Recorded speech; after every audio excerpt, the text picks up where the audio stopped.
వెళ్ళానండి. వెళ్తే ఆ ప్రాంతంలో దాదాపు 2176 మంది ఉన్నారండి. 2176 మంది.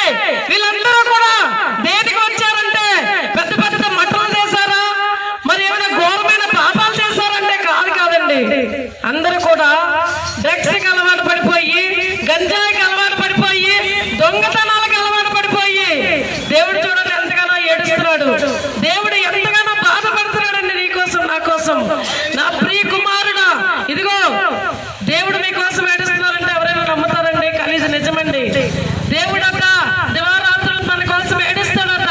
చూడండి, ఒక తండ్రి మాట వినకపోతే మరి బిడ్డల కోసం తల్లిదండ్రులు ఎంత బాధపడతారండి.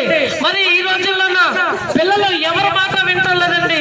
అనేక మందికి సువార్త చేద్దామని మరి ఆ సెంటర్ జైలుకి వెళ్తే చూడండి అనేక మంది ఇదే వ్యసనాల్లో ఉన్నారండి. మంచి మార్గం అని తల్లిదండ్రులు చూపిస్తూ ఉంటే ఆ మార్గంలో ఎవ్వరు వెళ్ళటం లేదండి.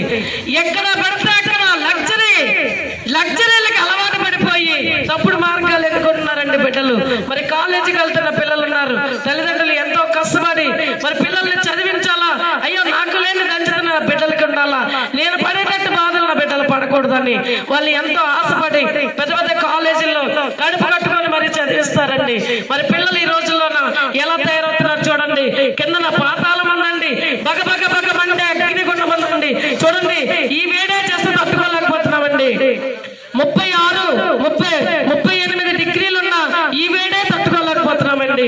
మరి